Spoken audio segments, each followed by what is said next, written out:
ये लड़का जो पकौड़े की दुकान चला रहा है, क्या लगता है वो मेहनत करके आखिर कितना अमीर बन सकता है? शायद ये आगे चलकर एक बड़ा सा रेस्टोरेंट खोल ले, या हो सकता है कि पैसे कमाकर एक बड़ा 2 मंजिला मकान बना ले। इससे ज्यादा क्या ही कर लेगा ये, है ना? आप भी शायद यही सोच रहे होंगे। लेकिन दोस्तों, यही वो लड़का है जो आगे चलकर पूरे भारत का सबसे अमीर आदमी बना। नाम है धीरूभाई अंबानी। तो आखिर कैसे एक पकौड़े बेचने वाले इस गरीब लड़के ने 75,000 करोड़ रुपए की टर्नओवर वाली कंपनी बनाई? आज के इस वीडियो में हम इन डेप्थ स्टोरी जानने वाले हैं। हाँ, हो सकता है कि ये वीडियो हमारे चैनल पर अपलोड होने वाले जनरल वीडियो से थोड़ी बड़ी हो, लेकिन मैं 100% दावे के साथ कह सकता हूँ कि अगर आपने इस वीडियो को पूरा देख लिया तो फिर ये आपकी लाइफ में जरूर बदलाव लेकर आएगा।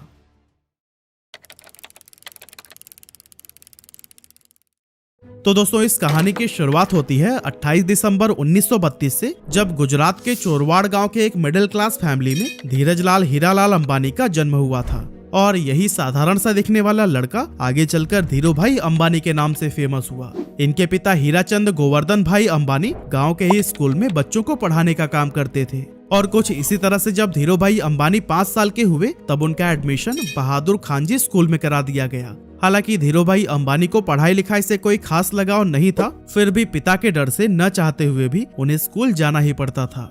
अब क्योंकि हीराचंद जी के कुल 5 बच्चे थे और जैसे जैसे वो बड़े हो रहे थे, उन्हें स्कूल की सैलरी से घर चलाने में काफी प्रॉब्लम होने लगी थी।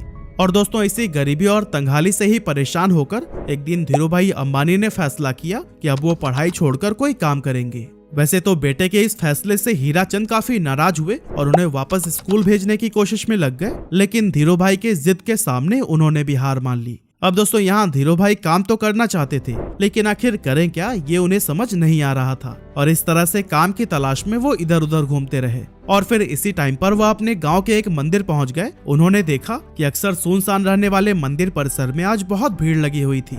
जब पता किया तो मालूम पड़ा कि यह भीड़ हर साल फरवरी के महीने में किसी प्राचीन मान्यता की वजह से लगती है। अब इतनी बड़ी संख्या में श्रद्धालुओं को देखकर धीरूभाई ने सोचा कि यहाँ खड़े खड़े इन लोगों को भूख तो लगती ही होगी, क्यों ना इस मौके का फायदा उठाकर यहाँ पकौड़े बेचे जाएं। और दोस्तों, अभी तक धीरूभाई को उनके पिता की तरफ से जो भी थोड़ी बहुत पॉकेट मनी मिलती थी, वो उसे एक गुल्लक में जमा कर देते थे। लेकिन अब उस गुल्लक को तोड़ने का समय आ चुका था। उन्होंने बिना किसी देरी के गुल्लक तोड़कर पैसे निकाला, उससे ठेला खरीदा और मंदिर के पास ही पकौड़े बेचने लगे।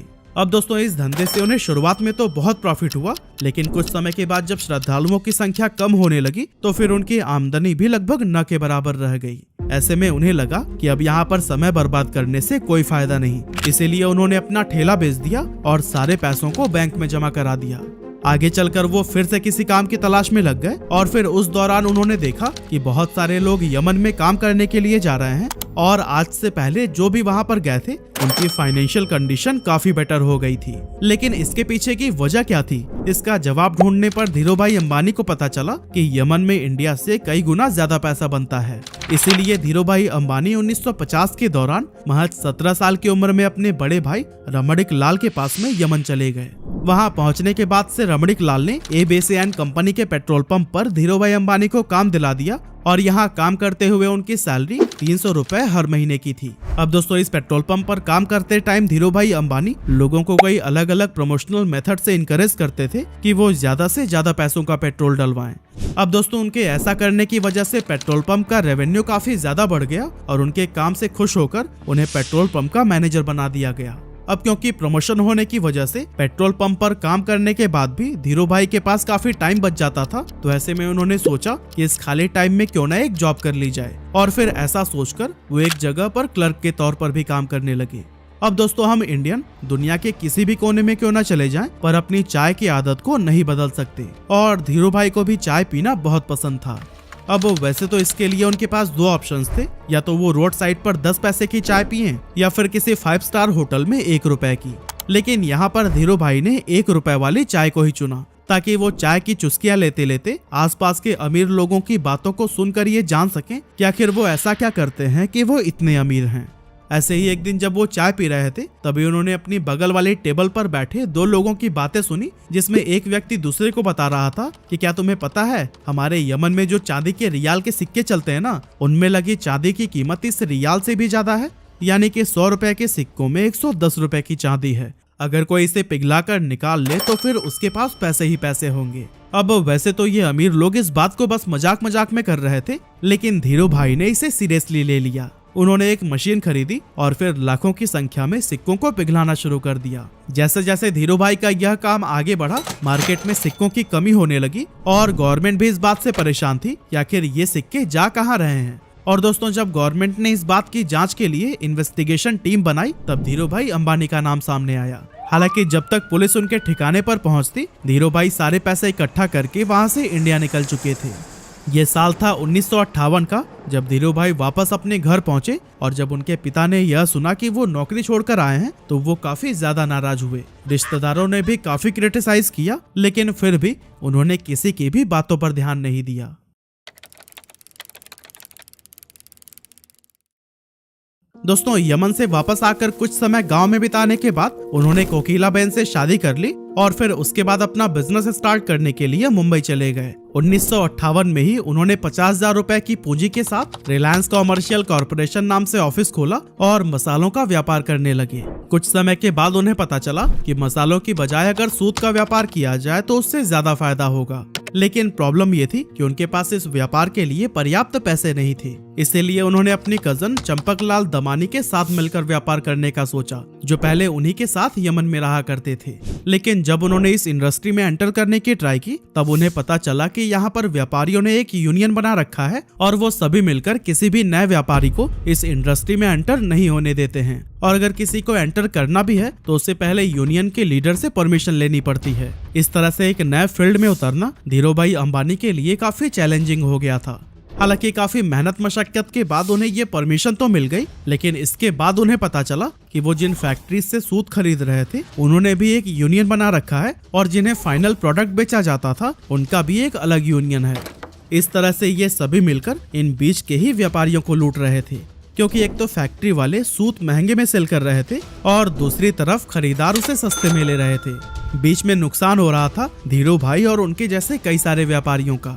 ये सब देखने के बाद धीरू भाई ने एक बहुत बड़ा स्टेप लिया और अपने यूनियन के सभी मेंबर्स को इकट्ठा करके यह डिसाइड किया कि हम सब फैक्ट्री से सस्ते में माल उठाएंगे और महंगे में बेचेंगे, ताकि हमें भी अपने हक का पूरा प्रॉफिट मिल सके। हालांकि ऐसा करने पर मुंबई के कई बड़े व्यापारी नाराज हो गए और इसीलिए उन्होंने एक IAS ऑफिसर को पैसे खिलाकर उस जगह पर ताला लगवा दिया जहां पर खरीदारी के लिए बोली लगाई जाती थी। लेकिन दोस्तों, धीरू भाई अंबानी का दिमाग भी किसी से कम थोड़ी था। उन्होंने जब गोदाम में ताला लगा देखा तो अपना विरोध जताने के लिए यूनियन के मेंबर्स के साथ मिलकर अपना सारा माल उसी IAS ऑफिसर के घर के सामने रखवा दिया। अब कुछ ही घंटों में उस IAS ऑफिसर के घर पर बड़े ऑफिशियल्स आने वाले थे और अगर वो घर के सामने बिखरी हुई बोरियों को देख लेते तो फिर उन्हें IAS के हरकतों का पता लग जाता। इसी वजह से अपनी नौकरी को बचाने के लिए कुछ ही मिनटों के अंदर उस IAS ऑफिसर ने ताला खुलवा दिया और धीरू भाई समेत उन सभी व्यापारियों का कारोबार फिर से चल पड़ा। अब दोस्तों, इसके कुछ साल के बाद तक तो सब कुछ सही चल रहा था, लेकिन फिर चंपकलाल दमानी और धीरू भाई अंबानी के बीच में डिस्प्यूट होने लगी।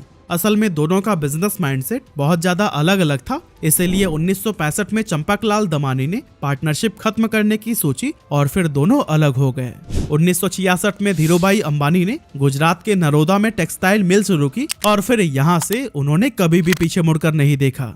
उसी दौरान सरकार रिप्लेनिशमेंट लाइसेंस लेकर आई, जिसके तहत व्यापारी बाहर के देशों से सस्ते फैब्रिक मंगा सकते थे, लेकिन शर्त ये थी कि उससे कुछ नया बनाकर वापस से दूसरे देश में एक्सपोर्ट करना होगा। यहाँ पर धीरू भाई अंबानी ने चालाकी दिखाते हुए अपनी सारी सेविंग से विदेशी फैब्रिक खरीद लिया और फिर उससे तरह तरह के आउटफिट्स जैसे कि टी-शर्ट, शॉल और शॉर्ट्स बनाने लगी। इस नए कारोबार के लिए ब्रांड नेम रखा गया था विमल, जो कि उनके बड़े भाई रमणीकलाल अंबानी के बेटे विमल अंबानी के नाम पर रखा गया था। अब मशीनें लग चुकी थी, कपड़ों का प्रोडक्शन भी भारी मात्रा में कर लिया गया था, लेकिन उन्हें बाजार में उतरने से रोकने के लिए दूसरे टेक्सटाइल मालिकों ने एक चाल चली।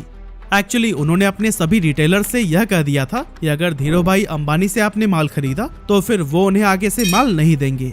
लेकिन दोस्तों, दूसरे टेक्सटाइल मालिकों की ये साजिश भी धीरू भाई अंबानी को रोक नहीं सकी। धीरू भाई पूरे देश में घूमे और रिटेलर्स को ये भरोसा दिलाया कि वो माल उन्हीं से ही खरीदे। उन्होंने सभी रिटेलर्स से ये वादा किया कि अगर नुकसान होगा तो उनके पास आना और अगर मुनाफा हुआ तो अपने पास रख लेना। धीरू भाई की ये बात थोक व्यापारियों को भी भा गई और उन्होंने उनसे जमकर कपड़े की खरीदारी की।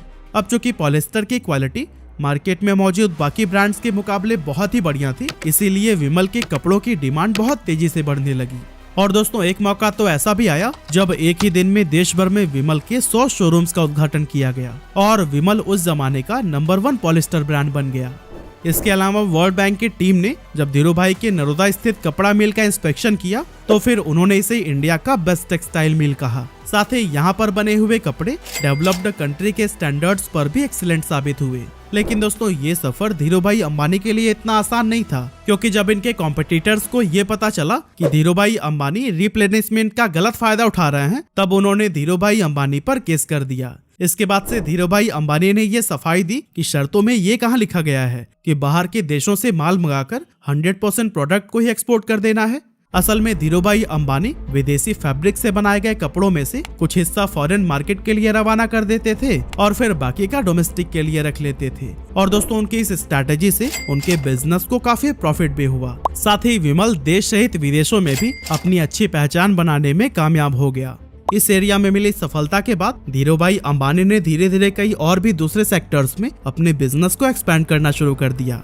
8 मई 1973 को कंपनी का नाम रिलायंस कॉमर्शियल कॉरपोरेशन से बदलकर रिलायंस टेक्सटाइल इंडस्ट्रीज लिमिटेड कर दिया गया और 1976-77 के बीच इसका एनुअल टर्नओवर 70 करोड़ रुपए हो गया था। अब दोस्तों आया जनवरी 1978, जब धीरू भाई अंबानी ने आजाद भारत का पहला आईपीओ लाने का विचार किया और फिर अपनी कंपनी को बॉम्बे और अहमदाबाद स्टॉक एक्सचेंज पर लिस्ट कर दिया।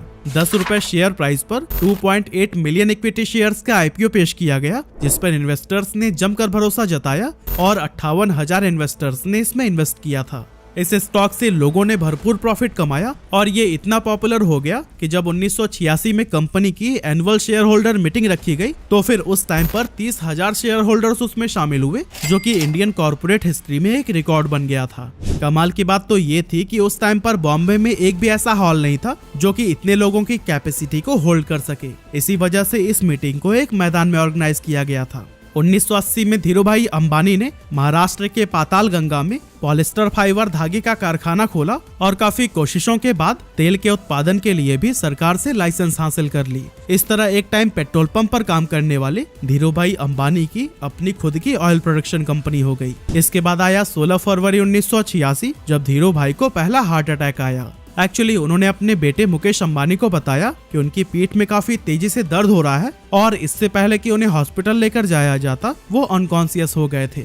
अब जब मुकेश अंबानी उन्हें लेकर अफरा तफरी में हॉस्पिटल पहुंचे तो डॉक्टर्स ने कहा कि अगले 42 घंटे इनके लिए बहुत ज्यादा क्रिटिकल हैं। लेकिन दोस्तों इतनी सीरियस हालत होने के बावजूद होश आते ही उन्होंने अपने बेटे को देखते हुए कहा, तुम परेशान मत होना बेटा, मैं सब ठीक कर दूंगा। इस स्ट्रोक के बाद से धीरू भाई अंबानी का एक हाथ पैरालाइज हो गया था, लेकिन धीरू भाई अंबानी ने डिसाइड किया कि ये उनकी कमजोरी नहीं बनेगा। इसीलिए लगातार 3 महीनों तक उन्होंने खूब एक्सरसाइज की, डाइट पर पूरा ध्यान दिया और लाइफस्टाइल में बदलाव किया। इसका असर ये हुआ कि धीरू भाई का हाथ पहले से काफी ठीक हो गया। अब दोस्तों आगे चलकर धीरू भाई अंबानी एक ऐसे गोल्डन एरा में एंटर हुए जब इनके बिजनेसेस कई सारे सेक्टर्स में तेजी से एक्सपेंड होने लगे। एक्चुअली 1992 में धीरू भाई अंबानी ने वो करके दिखाया जो कि उस समय की बड़ी बड़ी इंडियन कंपनीज ने सपने में भी नहीं सोचा था। असल में इस साल कंपनी ने ग्लोबल मार्केट से भी फंड जुटाना शुरू कर दिया और ऐसा करने वाली रिलायंस देश की पहली कंपनी बन गई थी। साल 1995-96 में धीरू भाई अंबानी ने 9X यूएसए के साथ मिलकर अपनी telecom company Reliance telecom private limited की भारत में शुरुआत की। इसके बाद से 1998 से 2000 के दौरान धीरू भाई अंबानी ने दुनिया के सबसे बड़े रिफाइनरी पेट्रोकेमिकल्स को गुजरात के जामनगर में ओपन किया। और दोस्तों इस टाइम तक धीरू भाई अंबानी का इतना बड़ा नाम हो गया था कि उन्हें देश सहित विदेशों में भी पॉपुलैरिटी मिलने लगी थी। ये पॉपुलैरिटी तब और भी इंक्रीज हो गई जब साल 1996, 98 और 2000 यानी कि 3 साल उन्हें एशिया वीक मैगजीन ने power 50 most powerful people in Asia की लिस्ट में शामिल किया था। ये इंडिया के लिए बहुत ही गर्व की बात थी और इससे भारत के पोटेंशियल्स के बारे में बाकी के देशों को भी अंदाजा होने लगा था। इतना ही नहीं, 15 जून 1998 को धीरू भाई अंबानी पहले इंडियन बने जिन्हें बेहतरीन लीडरशिप के लिए the Wharton school university of Pennsylvania की तरफ से डीन्स मेडल से नवाजा गया था। इसके अलावा 1999 में धीरू भाई अंबानी को बिजनेसमैन ऑफ द ईयर के अवार्ड से भी सम्मानित किया गया और 2001 में द इकोनॉमिक टाइम्स ने इन्हें लाइफ टाइम अचीवमेंट का अवार्ड दिया। और दोस्तों कहते हैं कि ये सब अवार्ड और सम्मान भले ही सिर्फ धीरू भाई अंबानी को मिले, लेकिन उनकी इस सफलता के पीछे उनकी वाइफ कोकिला बेन का भी पूरा हाथ था। एक्चुअली जब धीरूभाई अंबानी मुंबई शिफ्ट हुए थे तब उन्होंने कोकिलाबेन को इंग्लिश सीखने के लिए कहा था ताकि व्यापार में वो भी उनकी मदद कर सके। इसके अलावा धीरूभाई अंबानी जब भी कोई नया काम शुरू करने जाते थे तो फिर उस पर कोकिलाबेन का विचार जरूर मांगते थे। और दोस्तों इसी तरह के सपोर्ट और मेहनत का ही नतीजा है कि मसाले और पॉलिस्टर बेचने से शुरुआत करने वाले धीरूभाई अंबानी साल 2000 तक देश के सबसे अमीर लोगों में शुमार हो चुके थे। उन्होंने 350 स्क्वायर फीट के कमरे से अपने बिजनेस की शुरुआत की थी और फिर देखते ही देखते रिलायंस देश की टॉप कंपनीज में गिनी जाने लगी। कहा जाता है कि अपने सपने को पूरा करने के लिए अंबानी बेहद डिसिप्लिन्ड लाइफ जीते थे। उन्होंने अपने काम करने के घंटे भी तय कर रखे थे और कभी भी 10 घंटे से ज्यादा काम नहीं करते थे। लेकिन पहले हार्ट अटैक के बाद से उनकी तबीयत लगातार खराब रहने लगी थी, जिसके चलते उन्हें हर थोड़े दिनों में ही हॉस्पिटल्स का चक्कर लगाना पड़ता था। लेकिन दोस्तों फिर आया 24 जून 2002 का वो दिन जब धीरूभाई अंबानी को फिर से एक डेडली स्ट्रोक आया और उन्हें मुंबई के ब्रीच कैंडी हॉस्पिटल में एडमिट कराया गया। यहाँ पर डॉक्टर्स ने बहुत कोशिश की लेकिन लगातार ट्रीटमेंट के बाद भी उनकी हालत में कोई सुधार देखने को नहीं मिला और इसी वजह से आखिरकार 6 जुलाई 2002 को 69 साल की उम्र में उन्होंने दुनिया को अलविदा कह दिया और अरबों का साम्राज्य अपने बेटों के लिए छोड़ गए। जिस समय उनकी मृत्यु हुई थी उस समय कंपनी का टर्नओवर 75,000 करोड़ रुपया हो गया था और ग्लोबल फॉर्चून 500 लिस्ट में भी रिलायंस ने अपनी जगह बना ली थी। कमाल की बात तो यह है कि इतनी दौलत और शोहरत हासिल करने के बाद भी उन्होंने एक बहुत ही साधारण जीवन जिया और अपनी रूट्स को कभी नहीं भूले। एक मामूली से पकौड़े बेचने वाले के लिए जीरो से शुरुआत करके कई पीढ़ियों तक चलने वाला एक साम्राज्य खड़ा करना ऑलमोस्ट इम्पॉसिबल था, लेकिन धीरूभाई अंबानी ने यह काम करके दिखा दिया।